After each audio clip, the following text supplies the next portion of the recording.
Hoje nós vamos estudar o item 6, intitulado por ela de autorrealização. Nesse capítulo, ela começa a dar uma introdução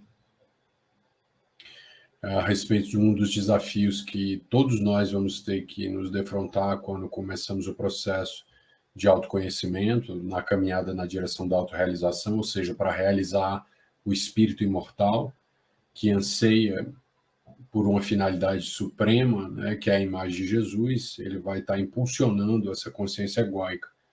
Então, esse termo autorrealização, na realidade, ele significa realizar essas potências do inconsciente profundo e da superconsciência que estão se agitando na direção para alcançar a finalidade que é a imagem de Jesus, que é esse amor pleno. Então, ela vai nos impulsionar a partir de levar a luz da consciência os conteúdos que estão na sombra do inconsciente profundo e que são negativos e que precisam ser arrefecidos por uma relação de amor com essa consciência, e aqueles que precisam acontecer e aflorar enquanto virtude dentro da nossa realidade psicológica, fazendo acontecer em plenitude, arrefecendo a nossa realidade animal, instintiva, que ainda está muito vitalizada de energia, e fazendo necessariamente, impulsionando e fazendo florescer esse lado mais virtuoso e adaptado na direção do amor. É isso que ela chama de autorrealização, é realizar essa alma na sua totalidade, esse espírito, né, que no caso a alma encarnada reencarna justamente com uma parte parcial dessa missão, com uma parcela dessa missão de autorrealização. Então, eu posso ter uma autorrealização no nível da encarnação e ter uma autorrealização maior no nível espiritual, que seria a soma de todas as encarnações, mais a soma da vivência espiritual fora da encarnação. Então, eu tenho uma autorrealização parcial, que ela só ocorre encarnado, e eu tenho uma macro-autorrealização, que ela é maior do que essa realização parcial, que ela vai se dar pela soma de todas as encarnações, mais a vivência fora das encarnações no plano espiritual. Que essa é a real, no caso, né? Ela só acontece via autorrealizações parciais, mas é importante que essa soma total, que ela vai garantir a realização do espírito na sua plenitude, na sua essência, até às vezes configurando a não necessidade de uma não encarnação mais, né? Ao ponto dessa evolução ter ocorrido. Mas em termos de um objetivo parcial dessa autorrealização no momento que a gente que nos encontramos encarnados, que essa é a proposta de Joana aqui, ela vai falar dessa autorrealização, essa autorrealização enquanto a alma está conectada ao corpo, trabalhando em uma encarnação atual. Ela diz que nós vamos passar por... Ela vem sempre fazendo uma análise do que acontece quando esse processo está sendo desencadeado, quais são as crises que nós vamos ter que enfrentar, né? Ela fala muitas vezes até de uma sequência desenvolvimentista de como ocorre esse processo de autorrealização, em termos gerais, para todos os candidatos à autorrealização. Ela vai fazer, ela falou no capítulo passado de sintomas mais gerais que as pessoas experimentam quando se propõem a trilhar esse caminho da autorrealização. E aqui, mais uma vez, ela continua com essa perspectiva, com essa pegada de fazer uma avaliação dessa jornada. Como que está acontecendo essa marcha na direção dessa autorrealização? O que eu vou encontrar? Né? Ela vem dando essas imagens que elas são muito interessantes, porque à medida que nós vamos lendo o livro, nós podemos usar na nossa vida pessoal para sabermos se realmente estamos no ritmo desse processo e até para lidar também com as crises existenciais que o processo faz acontecer e que são essenciais para a autorrealização se planificar, ela ocorrer dentro da nossa realidade psicológica. Então, ela vai dizer que quando essa autorrealização começa, né, ela já falou isso no capítulo anterior, o indivíduo inevitavelmente vai se defrontar com os problemas dos eus, ou seja, dos complexos, das subpersonalidades, das fragmentações da alma, ou das formas de pensamento que existem dentro de nós, e que vão precisar ser integradas, que vão precisar se relacionar com a consciência egóica, para que possam ser reconhecidas, conscientizadas, transmutadas, integradas, transformadas, libertando a personalidade na direção de uma personalidade mais plena, de uma personalidade mais feliz, mais saudável, menos fragmentada, de uma personalidade mais lúcida, consciente, em relação aos transtornos do passado que nós desencadeamos para nós, pelo nosso livre-arbítrio desorganizado, e pelo amplificar das virtudes que também desenvolvemos, porque não são só os aspectos negativos da personalidade, que nós desenvolvemos na direção desse futuro de paz que nos espera a partir desse esforço. Então, ela vai dizer que vai haver vai começar esse processo, em algum momento, essas subpersonalidades elas vão começar a fazer uma pressão na direção da consciência. E isso vai gerar os sintomas, uma série de sintomas. Elas vão se movimentar a depender das subpersonalidades que são dessa existência e subpersonalidades ou eus fragmentários de outras existências, que são as personalidades das outras encarnações. Um dos primeiros conteúdos que afloram, né, na estruturação dessa consciência egóica são os medos, os tabus, os preconceitos, as vontades, a rigidez que nós construímos historicamente, ela falou. Que muitos dos nossos processos, eles não necessariamente são processos ético-morais que foram instalados nessa encarnação somente. Ela diz que essa energia ético-moral, ela vem também de outra encarnação, ela é historicamente construída, Joana vem dizer. Ou seja, é um histórico psicológico do passado que ressurge.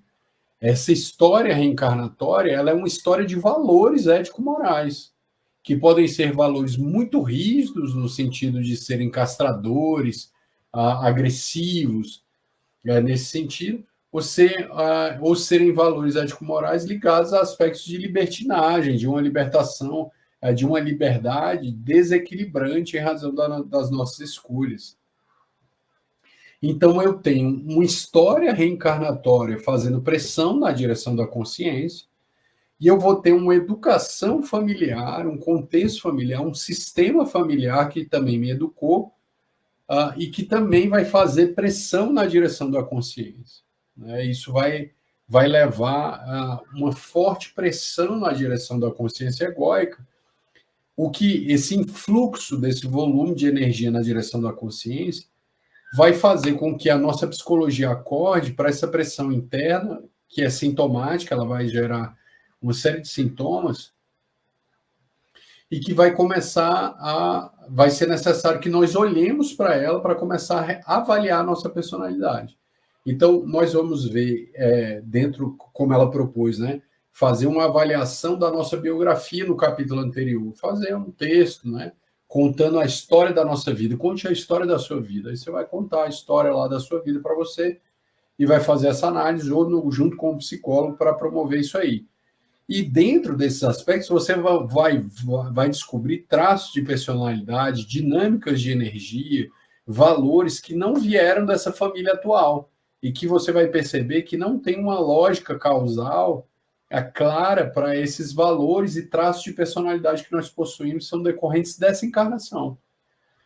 Ou seja, então, muitas vezes, diante dessa análise biográfica, nós vamos nos defrontar com aspectos causais que são historicamente construídos em outras existências.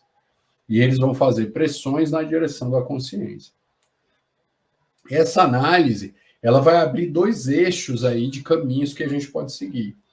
Ela pode promover uma libertação dos conflitos, que vai gerar autoanálise, ou seja, eu vou integrar essas personalidades, eu vou ter insights, eu vou ter intuições, eu vou ter intuições a respeito do que eu tenho que fazer nessa encarnação para equilibrar e equalizar as energias que eu desequilibrei, eu vou ter orientações e inspirações do mentor espiritual e do guia, e então isso vai começar a promover uma dinâmica, se esse ego é robusto para isso, para ajudar o indivíduo a se liberar dos próprios conflitos. Então, o indivíduo vai começar a caminhar e vai, não isso sem crise, porque todo mundo faz crise, isso não é tão confortável assim, muitas vezes até promovendo temporariamente estados patológicos de personalidade,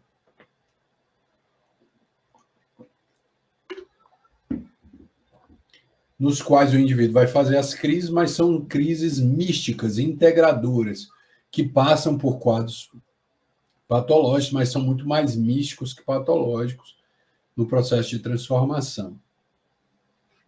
Ao mesmo tempo, quando o indivíduo coloca em xeque esses valores que começam a gerar um influxo na direção da consciência, ou ele vai, de alguma forma, ou a pessoa vai entrar num estado de vigilância e ela pode ficar mais rígida, ela pode enrijecer, isso aqui eu não vou fazer de novo, e ela, pela vontade, ela começa a modelar uma personalidade rígida, de imediato, de repressão, o que é natural e que precisa ser feito muitas vezes, porque é o único recurso psicológico mais imediato que nós temos é reprimir.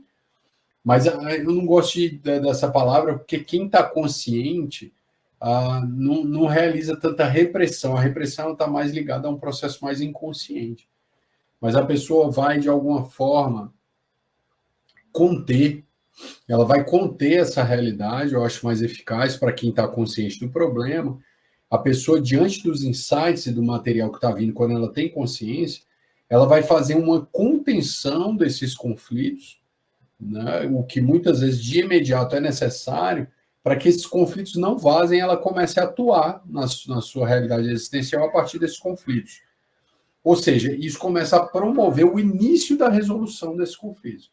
Então, você descobre conflitos sexuais que você tem, por exemplo, que são muito importantes, inclusive ela dá um foco no capítulo a essa questão dos conflitos sexuais, a gente vai aprofundar isso aqui, e que de imediato, você não vai resolver isso de imediato. Isso não ocorre assim num passe de mágica. Às vezes são conflitos sexuais que você vai precisar buscar uma resolução durante a vida, durante a encarnação inteira, que foram conflitos que vêm de outra encarnação. Mas você, estando consciente, não vai atuar mais a partir desse conflito e agora sabe que existe uma lógica causal, diante da análise biográfica, de que você tem problemas afetivos, fetiches, fantasias, vontades, impulsos, medos, castrações, que foram decorrentes dessas experiências sexuais do passado e que agora você vai poder começar a montar estratégias para não reforçar esse lugar e desenvolver uma patologia inconsciente relativa a esses problemas, vai começar a treinar novos afetos para ir vencendo esses conflitos de natureza sexual. Por que ela dá uma ênfase, né, na questão sexual? Ela vai falar da liberação dos conflitos no geral e ela vai falar de uma liberação também sexual. Ela fala isso no capítulo. Primeiro porque os instintos sexuais são os primeiros níveis de expressão da energia do amor, né? Então, ela fala até dos indivíduos que vivem do queixo para baixo, do queixo para cima. Então, quando eu começo a me liberar de conflitos sexuais, eu estou me liberando para o amor. Porque eu estou desencadeando uma realidade energética dentro de mim que está saindo do nível do instinto, e para que eu possa me libertar dessa realidade sexual, eu vou precisar treinar afetos que vão englobar a sexualidade e o erotismo, mas não mais dentro de uma realidade instintiva, objetal e de prazer, mas numa realidade onde eu reifico as coisas, inclusive a mim mesmo, enquanto objeto sexual e a outras pessoas, mas eu passo a treinar tentando buscar uma correspondência afetiva à minha sexualidade para vencer os conflitos e eliminar os conflitos sexuais de toda a ordem, que minha alma é portadora, caminhando na direção do amor. Por isso que trabalhar os conflitos sexuais são tão importantes.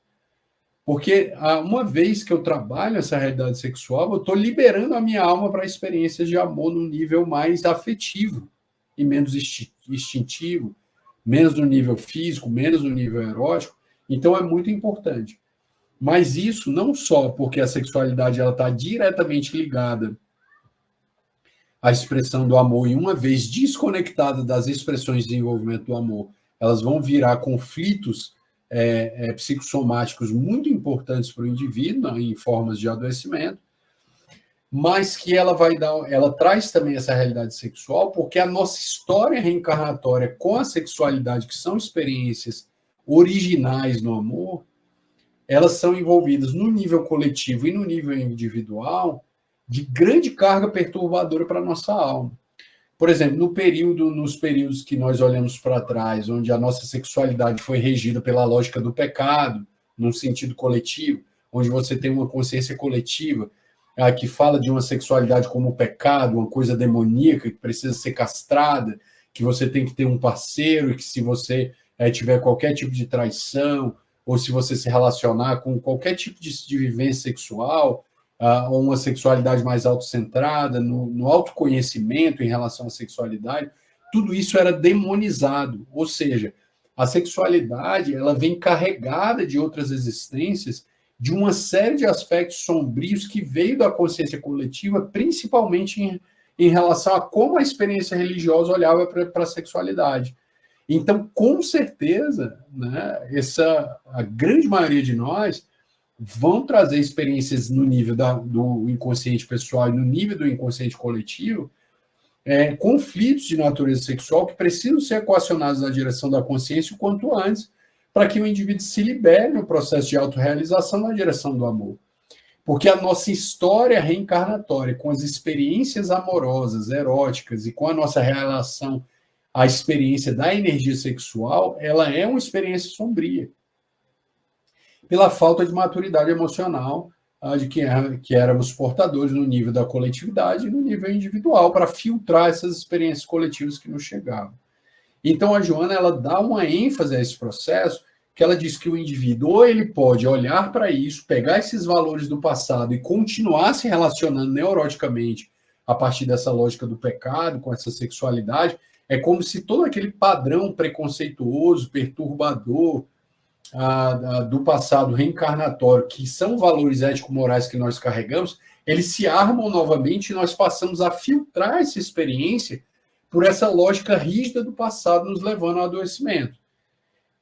Esse num primeiro movimento mais natural. Num segundo movimento, nós podemos compensar essa rigidez ético-moral do passado numa libertinagem nessa realidade social de hoje, com valores de uma sexualidade extremamente instintiva, sem conexão com a afetividade, onde vai gerar uma decadência da nossa energia espiritual sexual, por ela se tornar totalmente dissociada do nosso mundo afetivo como experiência no nível muito físico. Ou seja, ou eu fico preso nos valores reencarnatórios ético-morais do passado e também familiares, que podem me castrar, gerar tabus, gerar neuroses sexuais na minha personalidade, ou eu posso compensar, que também é outro tipo de neurose, para uma libertinagem excessiva, ansiando me libertar desses conflitos, mas eu vou estar trocando um conflito por outro que ainda não é uma síntese. Onde a autorrealização ela só vai acontecer na síntese desse processo, onde eu me liberto dos tabus, do preconceito, da rigidez, dos processos reencarnatórios que me aturdem durante toda a existência fazendo um trabalho afetivo, sem me descambar para os excessos ou as perturbações de uma que não é liberdade, mas de uma escravização compulsiva em relação à energia, realizando esse trabalho interno. Então, ela vai dizer que ou eu mergulho nos meus preconceitos, da minha rigidez, que pode ser, inclusive, decorrente de outra encarnação dessa família, ou eu faço uma compensação na direção de uma realidade descompensada, inflada, na tentativa de me liberar desses conflitos e faço uma fuga da realidade. Ela vai dizer que nesse momento que eu tento compensar para essa falsa liberdade, que na realidade pode aparecer como uma grande inflação diante desse processo depois de uma encarnação perturbadora. Ele pode aparecer como essa inflação não só nesse lugar, e isso pode caracterizar uma fuga compensatória dos conflitos que não foram equacionados. Porque eu ir para esse excesso não gera a integração do que ficou reprimido. Eu só estou indo para um excesso de repressão, estou indo para um excesso de compulsão, ou para um excesso de uma inflação do outro lado. Eu vou estar trocando um excesso por outro. Não há conscientização, não há integração, não há síntese, não há autorrealização. Então, vira uma fuga da realidade interna. Então, se eu faço essa compensação, eu fujo de mim, isso não vai gerar integração. E ela diz que é muito comum isso no processo de autorrealização. O que ela está dizendo? Que quando as subpersonalidades ou os eus começam a um influxo na direção da consciência egóica, vão se armar essas duas tendências. E eu vou tender entre uma rigidez e essa liberdade excessiva, que na realidade é essa pendulação da minha personalidade entre dois polos de conflito, onde o meio termo, o metro, a medida certa, vai vir a partir da conscientização desse movimento, onde eu não vou viver nem um lado e nem o outro lado, mas eu vou achar um lado novo, criativo, a partir da experiência espiritual, no nosso caso, da experiência religiosa, para dar conta dessa pressão energética de uma maneira diferente, de outra realidade. Então, eu posso fazer, fazendo esses três movimentos. O movimento de recrudescimento da rigidez, um movimento de desfalecimento dessa rigidez na direção da compensação, ou um equacionamento dessa dupla realidade através da solução dos conflitos ou do enfrentamento consciente desses conflitos, que não quer dizer resolução, porque a resolução ela pode ser demorada ao longo da vida. Então, o foco nos conflitos sexuais, a Joana vai dizer que é necessário canalizar esses impulsos. É necessário, ele precisa ser canalizado, ele não pode ser castrado e nem canalizado de maneira compulsiva, excessiva e inflada. É necessário que eu faça uma canalização a partir de valores equilibrados, tentando exercitar uma congruência entre a vivência do instinto e a minha afetividade. Né? O que muitas vezes vai se apresentar, muitas vezes eu vou ter uma vivência sexual, uma experiência sexual, eu vou me sentir culpado, você não consegue ter trocas de carinho, de ficar com uma única pessoa, você vai se sentir, muitas vezes, incapaz de amar, de ter um relacionamento só, de ter um relacionamento profundo. Então, é justamente aí nesse ponto que eu vou começar a precisar treinar novos tipos de relação para tentar quebrar a lógica dessas personalidades que aparecem, porque, na realidade, eu estou treinando a amar. Né? Se eu não conseguir...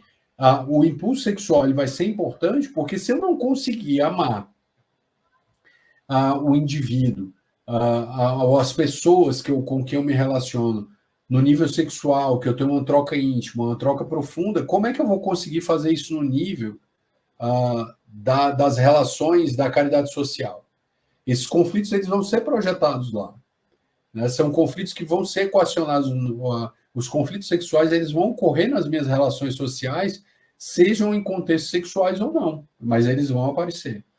Então, por ser o primeiro estágio de desenvolvimento do amor, nós temos que fazer esse retorno a essa realidade para visitar a nossa realidade do queixo para baixo. Ela vai ser muito importante, segundo Joana.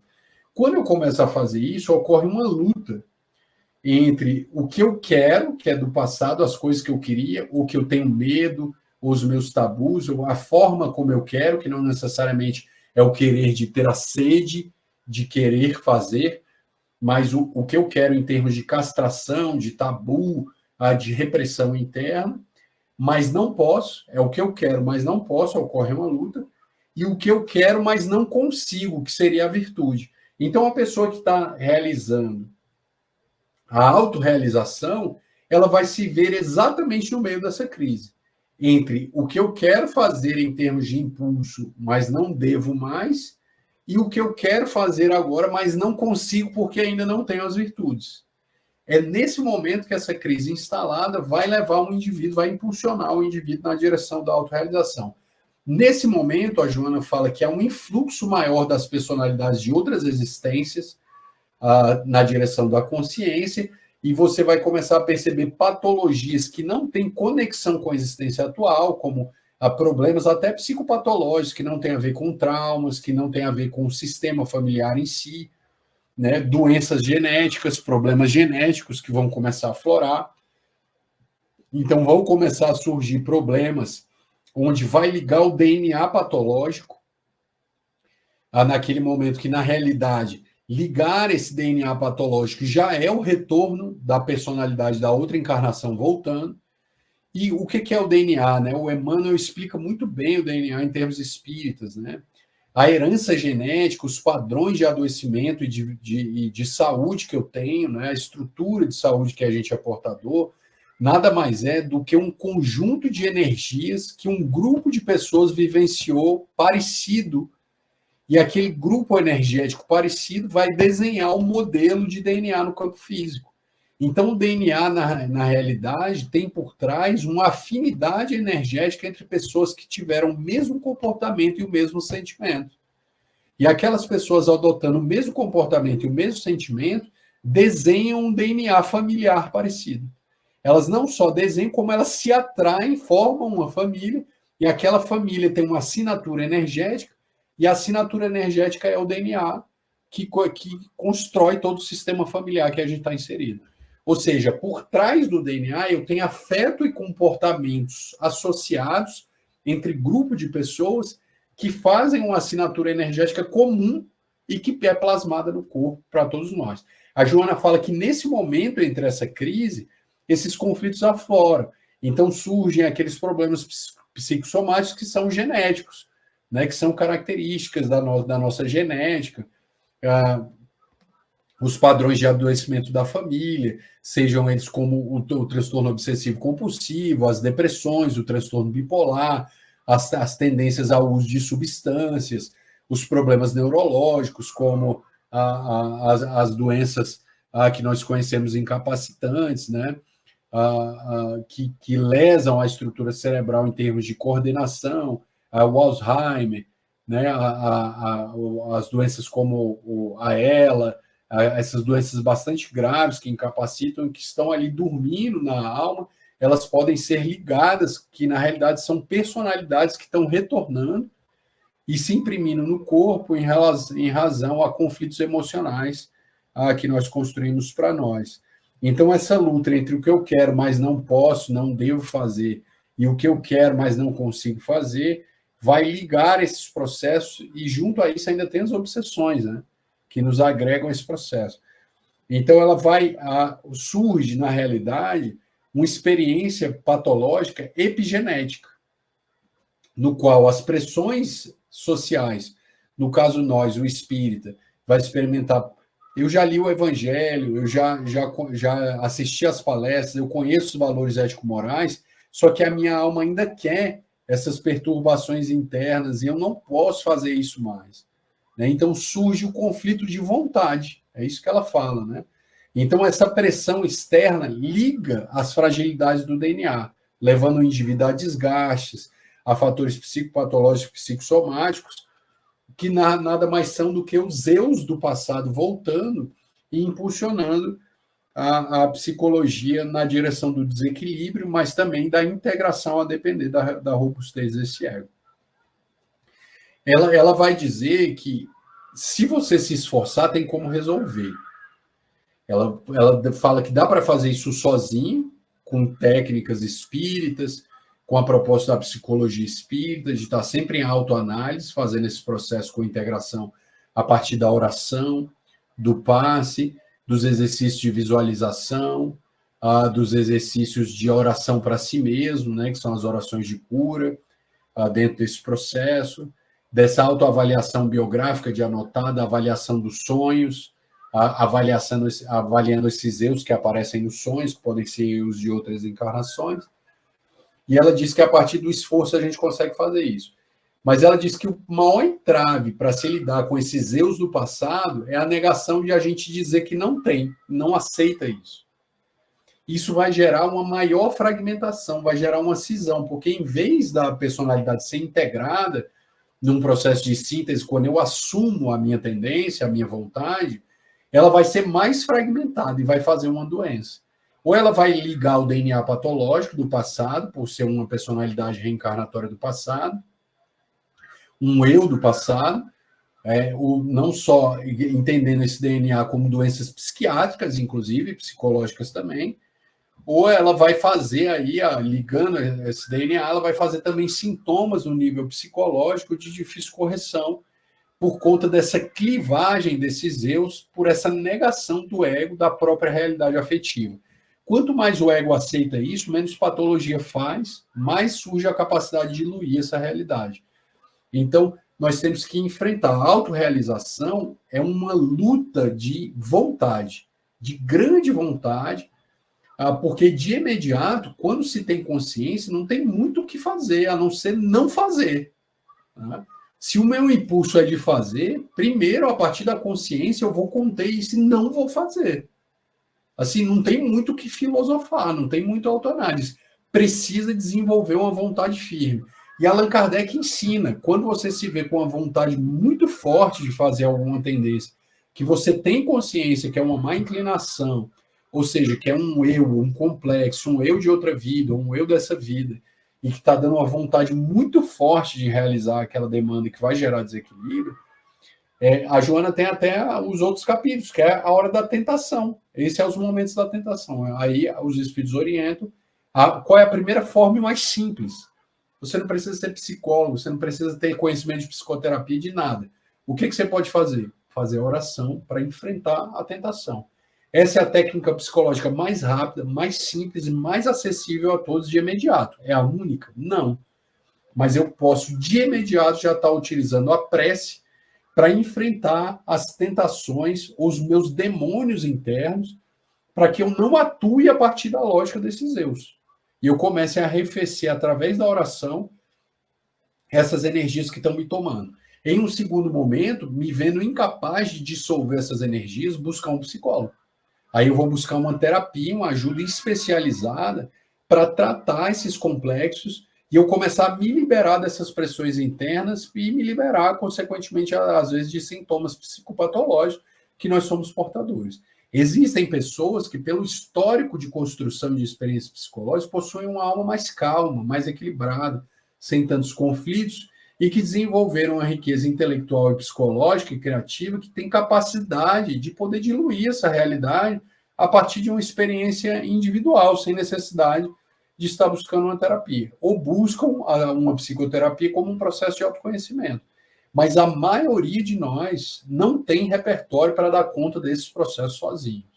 Nós precisamos da experiência espiritual dos guias, dos mentores nos orientando, das técnicas espíritas e, no auge do processo, talvez uma psicoterapia, para que nos vá ajudar num processo de autoconhecimento profundo, para nos liberar dos nossos conflitos sexuais, num conceito bem freudiano, dessa libido sexual que retorna nos perturbando, em razão dos nossos desequilíbrios do passado, das nossas castrações, tabus, das nossas más tendências, dos nossos excessos, e nos libertando desses conflitos sexuais, caminharemos com mais liberdade, mais leveza, na direção do amor e da vivência dessa sexualidade, ou até na libertação dessa sexualidade, sublimando no momento propício da nossa jornada espiritual, na direção de um amor sociocêntrico e pleno.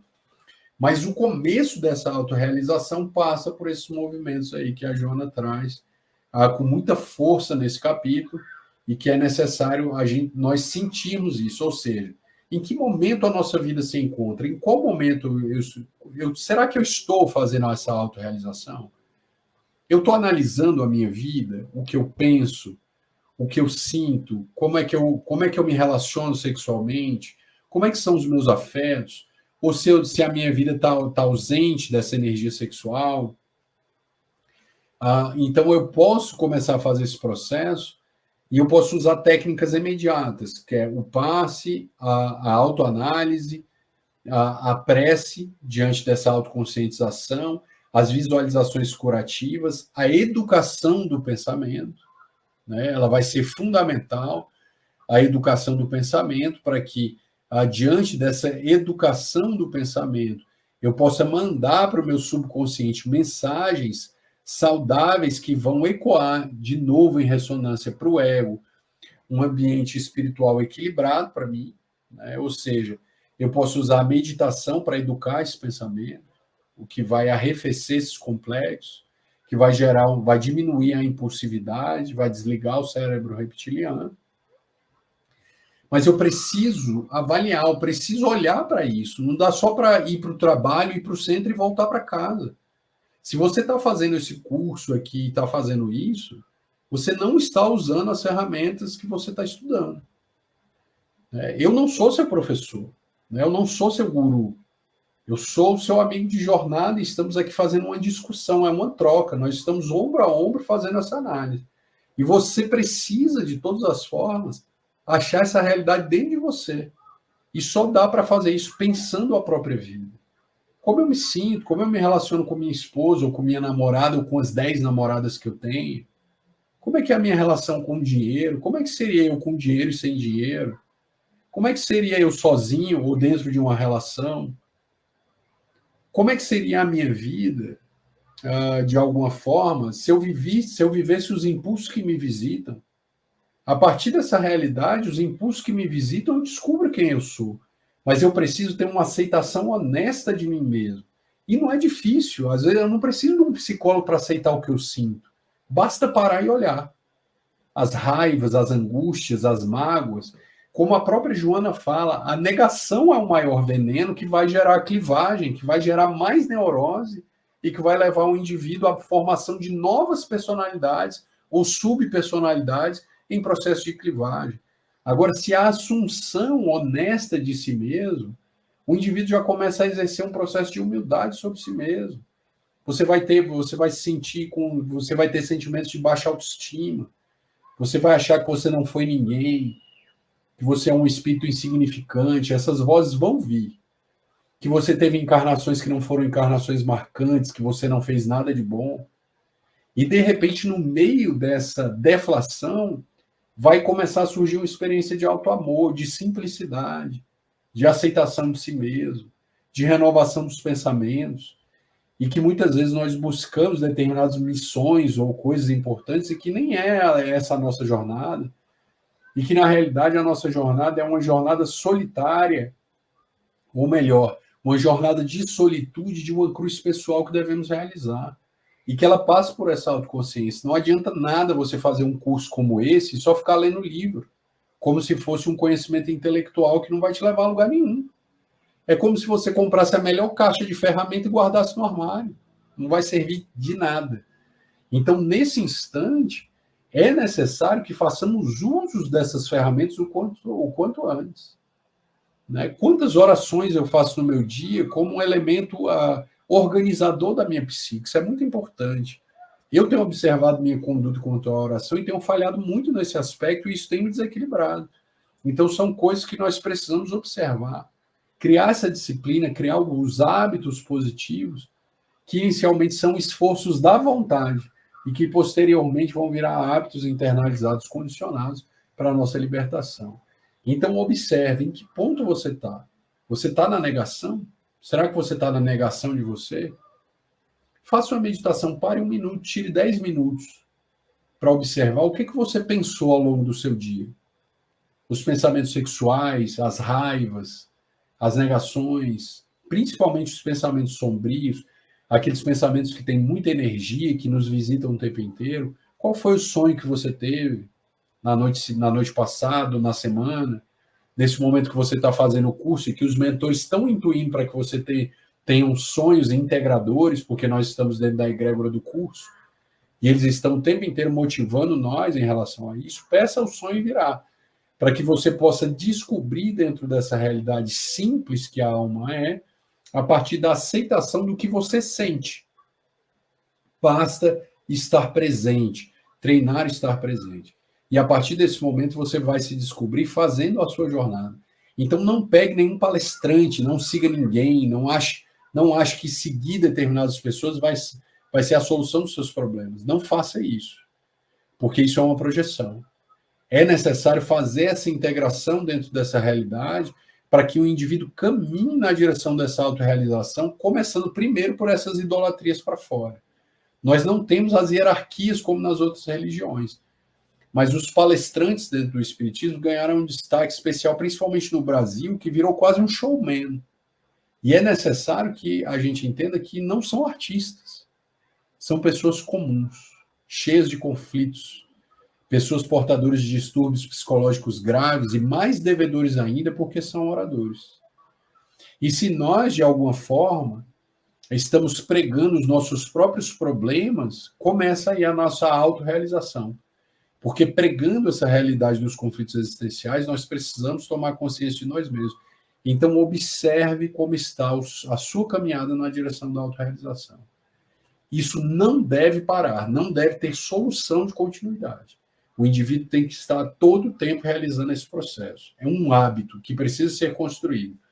Se você sente que está parado, procure um psicólogo. Vai fazer terapia, ou faça terapias pontuais, como o MDR, a constelação familiar, as terapias mais imediatas. Se você não tem condição financeira de pagar uma terapia de longo curso, faça a cromoterapia, a homeopatia, a acupuntura, e, acima de tudo, conjugado, fora da casa espírita, as terapias alternativas, você vai buscar os processos espíritas, a desobsessão, o passe, a meditação, a oração de cura, a oração de autoconsciência, a reforma moral, que nada mais é do que a autoanálise dentro dessa realidade. E, a partir daí, você vai ver que o seu processo ele não vai ter solução de continuidade. Você vai desencadear o seu processo de autorrealização e, de repente, toda essa estagnação, essa confusão, esse emaranhado interno, ele vai começar a abrir um campo de harmonização à medida em que o indivíduo caminha.